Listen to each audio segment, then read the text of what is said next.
So, welcome back to the Executive Playbook, the show where we dig into real world strategies, smart pivots, and high leverage moves from operators, founders, and deal makers, shaping today's business landscape. I'm your host, Jay Twitty. Today's guest is Dawn Baldwin. She is the Chief Strategy Advisor at Maverick Creative. She's built a career helping organizations cut through the noise and deliver messages that actually connect. And Dawn is actually currently based in Greenville, South Carolina, which happens to be my hometown. So it's extra special to have her here on the show. So Dawn, welcome, welcome, welcome. Before we dive in, would you mind giving a quick intro in your own words? Sure, absolutely. Thanks, Jay, for having me. I love how you set up who you're helping because that's fantastic with the executive playbook. There's so many leaders that they're focused on their business, and to have someone to come alongside them and show them some of the ins and outs of running a business that maybe they're not so, fine-tuned in is a great idea. And so, Thank you. as you mentioned, I had started Mavericks about, gosh, it was in 1995. And so, really just have a heart for helping leaders to reach people more effectively. And so, we work in the marketplace as well as with nonprofits, ton of nonprofits. You'd be surprised how many churches need help communicating. And Yes. so, we do a Yeah. lot of work with that too. Cool. Yeah. So what led you into brand strategy and messaging work? How did you evolve into this role at Maverick Creative? That's a great question because when we had started, my background originally was in design, in graphic design. And so we do a lot of rebranding, renaming, rollouts, things like that. But back in the day, when we were trying to get a better handle on what kind of a logo to design for an organization, we were asking questions that most weren't asking. Like we were trying to get a better sense of what it was that they were all about, not just how to design something that looks good but something that truly is going to speak to what that organization is all about. And selfishly, it made my job a lot easier because then we would get it right Hmm. quicker. Yeah. So we started with digging into things that a lot of creative firms weren't. And so while we do Gotcha. have creative services, we tend to focus a lot more on the blueprints first, like understanding where you're going, what you're trying to do, who you're trying to reach, not reinventing mission, vision, values, or anything like that, but how do you communicate that in a way that makes sense to the people who care most? Yeah. Awesome, awesome. That makes a lot of sense. You start with your niche and then you kind of expand from there to really help your clients in a more holistic way. So that's awesome.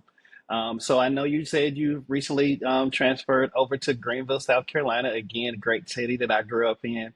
From Chicago. Can you explain a little bit maybe how living in Greenville has influenced your work and leadership style, if at all? We love Greenville. We were looking for a place to get out of Illinois. My husband is not a big fan of the cold weather. And where we were about 60 miles outside of the city. And so all of our team was driving in because it was close to where we lived. And so we were kind of doing a part remote work before remote work was even a thing. And he was like, "Can we please get out of Illinois?" Like, Yeah, I there's just understand. so many reasons to not be in Illinois. He's like, "I don't want to Hmm. live somewhere where my face hurts and it's cold and it's, Oh man, negative 30 and, I couldn't all of the imagine. things." And so Hmm. we had a client that we were working with in Greenville. And so we had a chance to get familiar with it and had moved. I said, like, let's just wait till the kids get out of school. And then we had moved and just couldn't be happier. We love it here. It's growing like crazy. We've been here for about 7 years or so now, but there's just so much about Greenville that we love. As far as how it's influenced our leadership style or our clients, we've always been national. And so where we're based never really was a factor. We will usually go and meet with whoever we're working with, or we'll work remotely.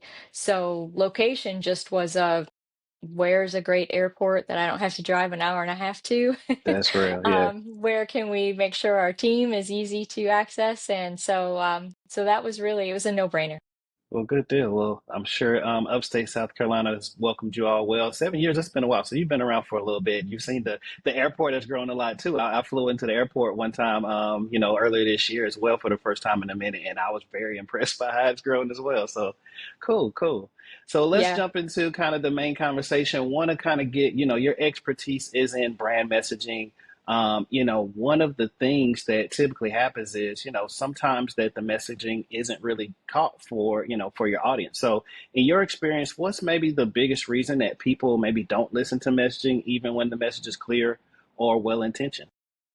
Oh, you know what? There's so much that's competing for people's attention. And that's your number one challenge. It's really one of the biggest enemies is that there's so much that's competing for people's attention.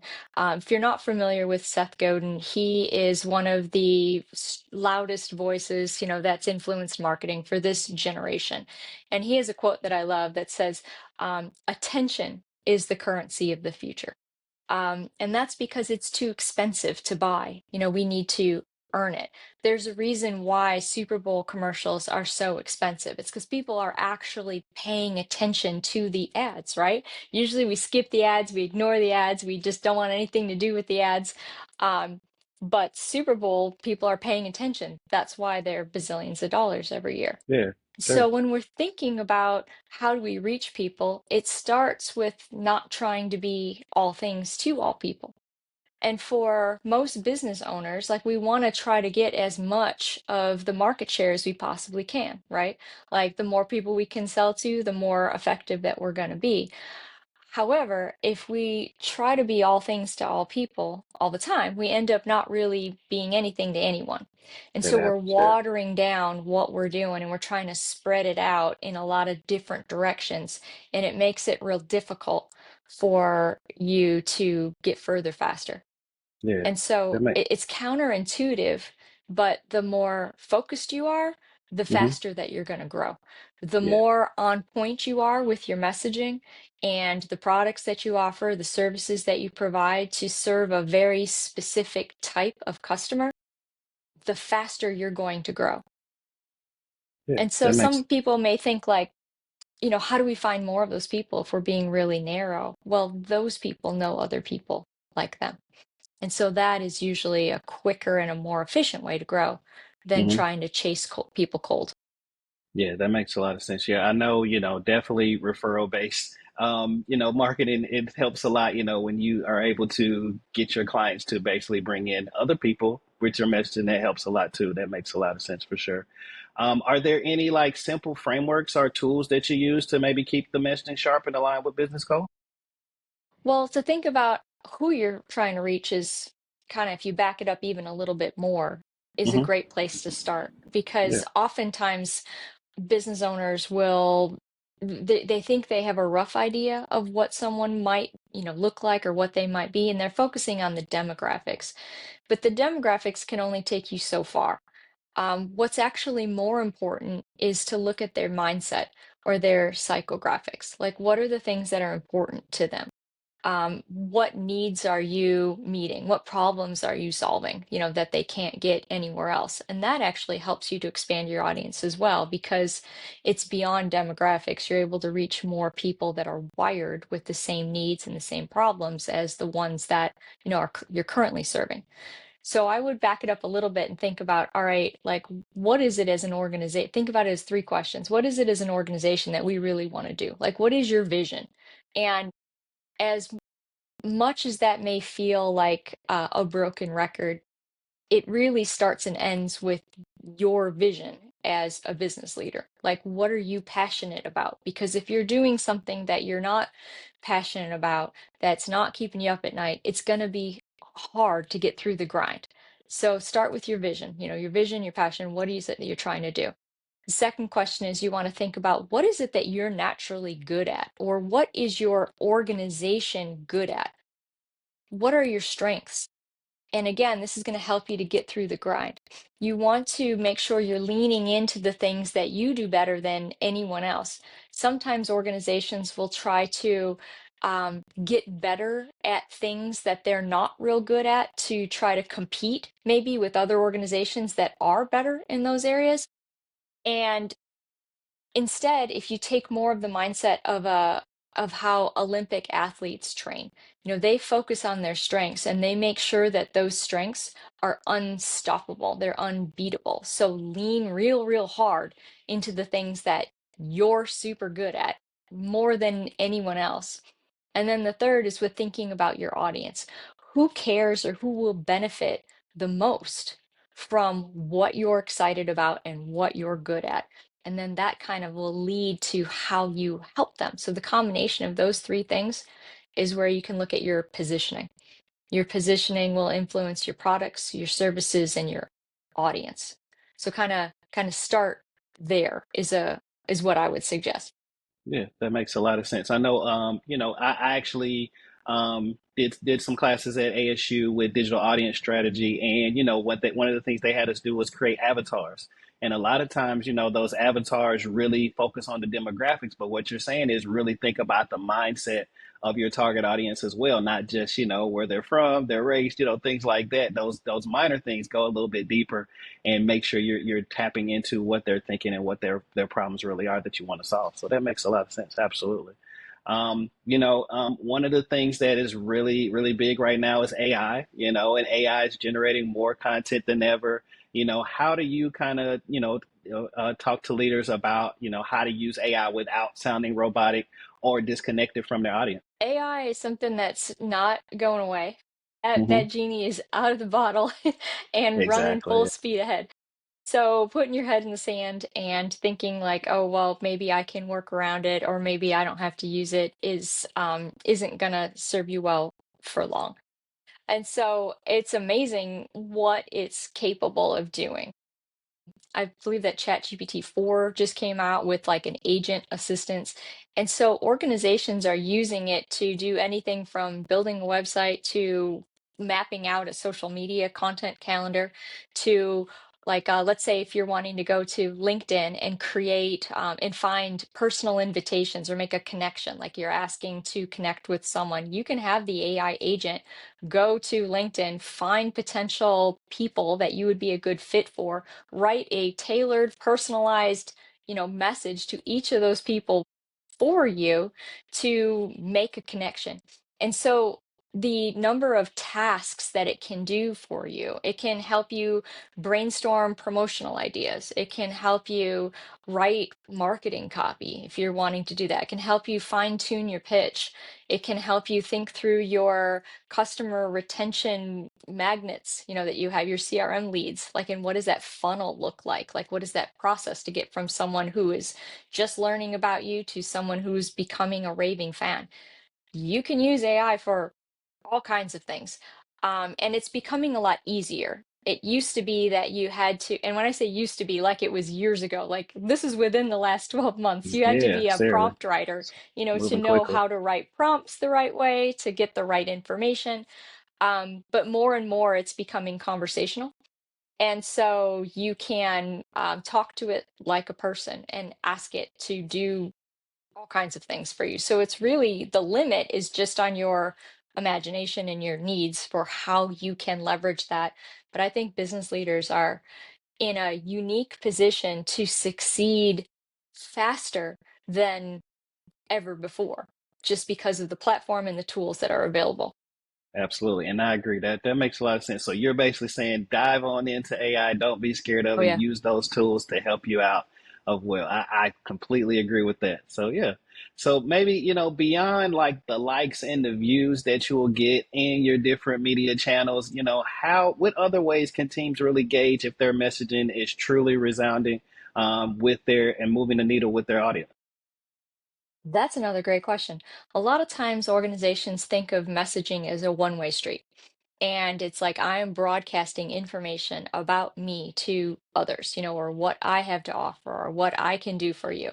You have to think of it more as a two-way conversation. And social media, when that first came out, that changed marketing essentially to be more of a two-way conversation.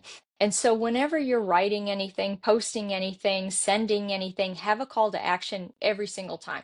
It seems so basic, but is often overlooked. You want to make sure you're asking them to do something with this information. Maybe it's, reach back out to you. Maybe it's save a date where they can learn more about your organization or to listen to something, a teaching topic. Maybe it's downloading that some information that you have that is interesting to them, like it's educational resources that will they've put in their email, you can download something, and then now you have a lead you can follow up with. What are you asking them to do with this information, with regardless of what it is that you're communicating? That's the first step, because then you can track it. Like, are people, when I send out an email blast, if I send out something, are people responding, and how do I tailor and tweak my messaging accordingly? So it makes a lot of sense. So you have some type of action behind the, the messaging that you really get them to respond to. That makes a lot of sense as well. Cool, yeah. Every time. So one last question I have, markets are evolving. We just talked about AI. Things are going to change. It's going to get a lot of more messaging in the ecosphere as we, see these AI tools be used by more and more people. But as the markets evolve and audiences shift, what's kind of your playbook for refining and iterating messages over time? I think creativity really is going to be the key, all the time. Thinking about how you're able to tap into the needs of your audience in new and different ways. Because attention is so limited and people have so many choices.